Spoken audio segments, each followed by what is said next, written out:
और अब खबरें तफसील से। कर्नाटक के तारीखी शहर श्रीरंगापट्टनम में मौजूद मस्जिद आला के सिलसिले में हिंदू तंजीमों ने तनाज़ा पैदा करने की कोशिश की। हिंदू तंजीमों के अश्लील बयान की मजम्मत की जा रही है। बेंगलुरु में तहरीक खुदादाद के सदर सैयद मंसूर अली ने कहा कि हजरत टीपू सुल्तान शहीद के दौर में तामीर की गई ये मस्जिद महकमे आसार कदीमा की ज़ेर निगरानी में है। चंद तंजीमों ने इस मकाम पर शर फैलाने की कोशिश की है, लेकिन मकामी लोगों की बेदारी और पुलिस की कार्रवाई के बाद यहाँ हालात पुरअमन हैं। रियासत कर्नाटक में मस्जिद आला एक ख़दीम तारीख़ी मस्जिद है जो आर्कियोलॉजिकल सर्वे ऑफ इंडिया में आती है, जिसके तहत 1947 का जो एक्ट है, एक्ट के तहत आसार ख़दीमा के अंदर दाखिल होने के बाद एज़ पर द स्टेटस वो मस्जिद रखा जाएगी और कॉन्स्टिट्यूशन के अंदर उसकी प्रोटेक्शन की जाएगी।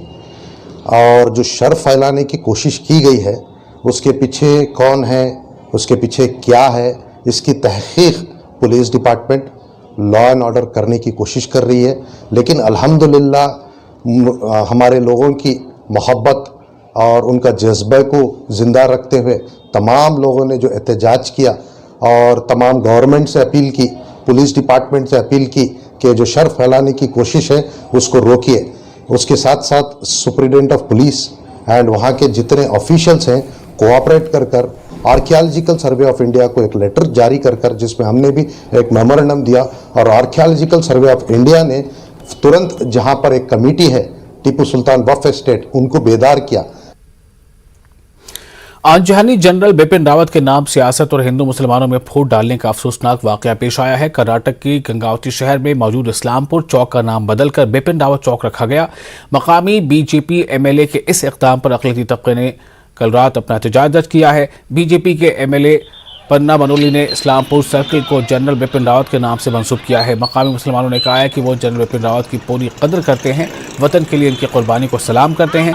लेकिन साल 2015 में बलदिया में इस्लामपुर चौक के नाम की मंजूरी के बाद हुकूमत से ऑर्डर भी जारी हुआ है। अब अचानक मकामी एमएलए ने फ़िरक़ावाराना कशीदगी पैदा करने के लिए किसी से पूछे बगैर इस्लामपुर चौक के नाम को बदलने की कोशिश की है। इस वाक़े के बाद यहाँ कशीदगी का माहौल देखने को मिल रहा है। मकामी इंतजामिया ने 4 दिनों के लिए दफ़ा 144 नाफिज कर दिया है। 2015 ಇದನ್ನ ಇಸ್ಲಾಂಪುರ ವೃತ್ತಾಂತ ಜಿಬಿಯಲ್ಲಿ ಪಾಸ್ ಮಾಡಿ ಗವರ್ನಮೆಂಟ್ ಇಂದ ಆದೇಶ ಹೊರಡಿಸಿದ್ದಾರೆ. ಅದನ್ನ ಇವತ್ತು ಬಂದು ಉದ್ದೇಶಪೂರ್ವಕವಾಗಿ ಯಾವುದೇ ಪರ್ಮಿಷನ್ ಇಲ್ಲದೆ ಅನುಮತಿ ಇಲ್ಲದೆ ತಂದು ಆಕ್ಚುಲಿ ಅವ್ರ ಮೇಲೆ ನಮಗೆ ದೊಡ್ಡ ಅಭಿಮಾನ ಇದೆ. ಅವರು ನಮ್ಮ ಸೈನಿಕರು, ನಮಗೆ ದೇಶಾಭಿಮಾನ ಇದೆ.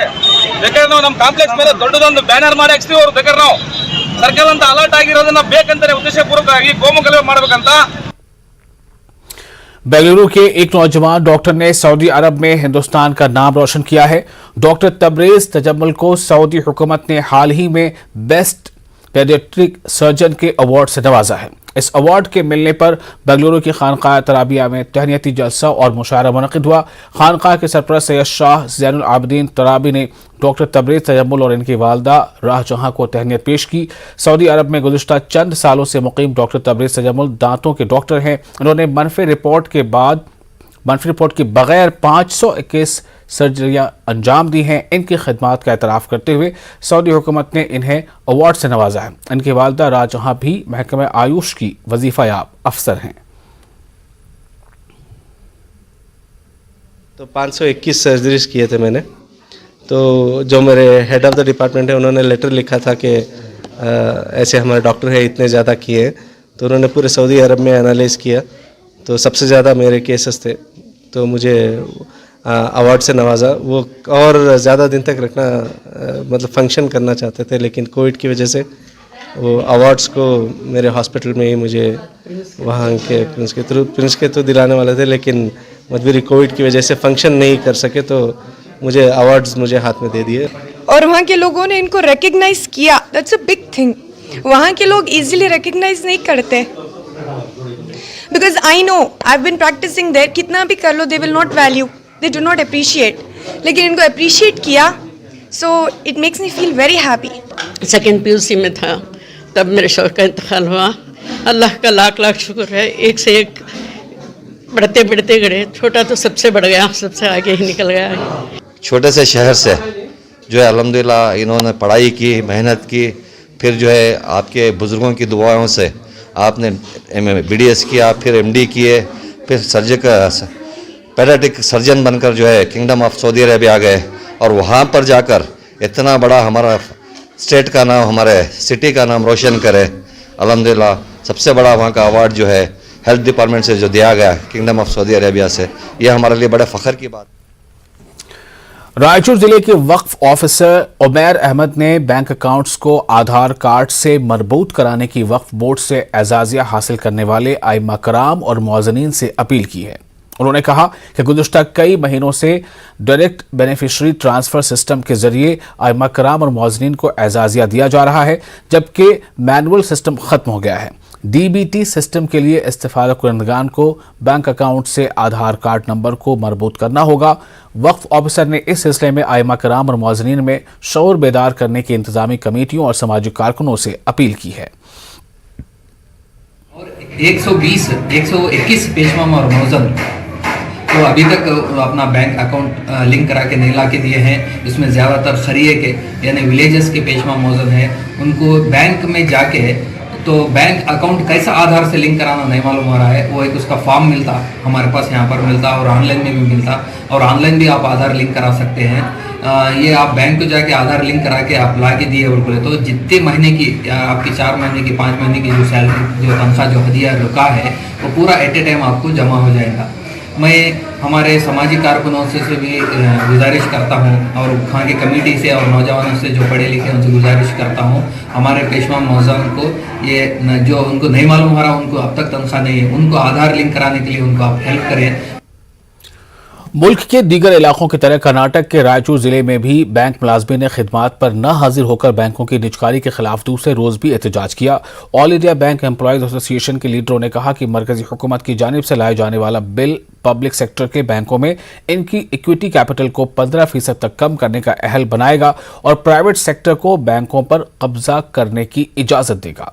इन्होंने कहा कि निजकारी से गरीब तबका बुरी तरह मुतासिर होगा। इसी तरह बैंकों में सिर्फ सरमाया और दौलतमंदों की ही अहमियत रहेगी।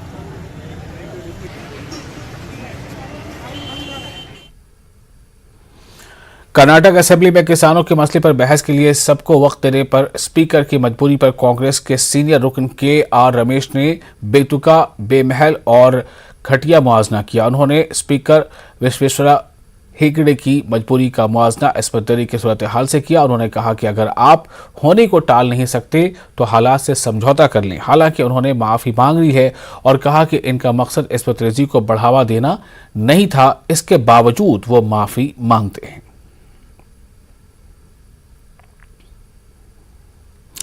और रुकन असेंबली आर रमेश के जरिए ख्वातीन को लेकर दिए गए बयान पर बीजेपी के वजीर फग्गन सिंह कुलस्ते ने कहा है कि जो लोग ऐसे बयान देते हैं उन्हें सख्त सजा दी जानी चाहिए।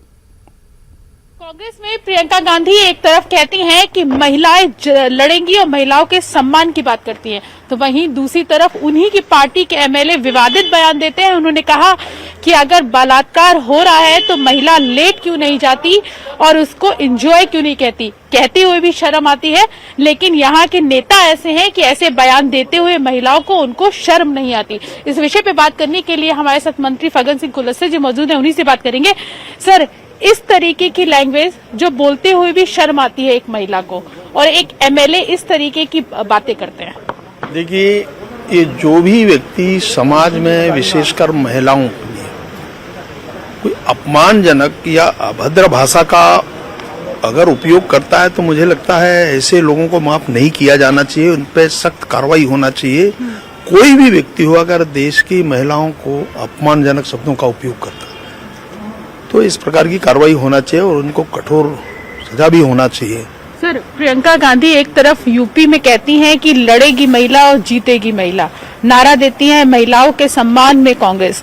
ये सम्मान हो रहा है, इस तरीके से सम्मान होगा? देखिए, शायद हिंदुस्तान में पहली बार मैं बीजेपी शासित प्रदेशों की बात कह सकता हूं कि 50% महिलाओं को हमने आरक्षण दिया है। जितने लोकल बॉडीज हैं, पंचायतों के अंदर, कॉरपोरेशन के अंदर, स्थानीय संस्थाओं के अंदर हमने सबसे पहले 50% उनको रिजर्वेशन हमने महिलाओं को दिया है और इससे बड़ा और कुछ नहीं हो नहीं सकता। ये भारतीय जनता पार्टी ने किया है और इसलिए सब दूर आप देखिए ये बेंगलुरु के शिवाजी नगर में ख्वाजा का लंगर शुरू किया गया है। भिवाड़ी मस्जिद के करीब आवाम के लिए हर जुमे की नमाज के बाद मुफ्त लंगर का इंतजाम रहेगा। मकामी समाजी कारकुन सैयद नदीम और दीगर ने मिलकर गरीब जरूरतमंदों के लिए यह समाजी खिदमत शुरू की है। हजरत ख्वाजा मोइनुद्दीन चिश्ती रहमतुल्लाह अलैह की याद में हफ्तावारी लंगर का आगाज किया गया है। सैयद नदीम ने कहा कि हर हफ्ते लंगर में इजाफा किया जाएगा ताकि ज्यादा से ज्यादा लोग पेट भरकर खाना खा सकें। उन्होंने कहा कि कोरोना और लॉकडाउन की वजह से समाज का गरीब तबका परेशान है। हालात को देखते हुए यह खिदमत शुरू की गई है। बिला लिहाज मजहब व मिल्लत लोगों को खाना खिलाया जाएगा। नवाज लंगर खाना है ये, हर जुम्मा हम लोग तय किए हैं, पूरे मोहल्ले वालों को लेकर तय किए हैं हम कि लंगर खाना खोलें। यहाँ पर हर गरीब को, हर तकवे वाले को ये खाना खिलाएं। इसमें कोई भेदभाव नहीं है किसका भी, जो भी आए खा सकते हैं। आज से ख्वाजा का लंगर बोल के एक स्कीम शुरू करें गरीबों के लिए खाने के लिए, हर जुम्मा बिरयानी। मैं समझता हूँ ये बहुत बड़ा काम है। अच्छे अच्छे लीडर, अच्छे अच्छे आदमी लोग, अच्छे अच्छे बहुत से नामदार आदमी लोग भी ये नहीं करते, फिर भी अल्लाह का फजल कि अल्लाह ने उनको तौफीक दी, उन्होंने ये अभी भी शुरुआत की है। खाने का इंतज़ाम किया है। बिला मज़हब तमाम लोग आप जैसे कि देख रहे हैं यहाँ आकर खाना खा रहे हैं। ये बहुत बड़ी। और इसी के साथ इस बुलेटिन में फिलहाल इतना ही। मुझे दीजिए इजाजत और आप बने रहे न्यूज़ 18 उर्दू के साथ। वादा।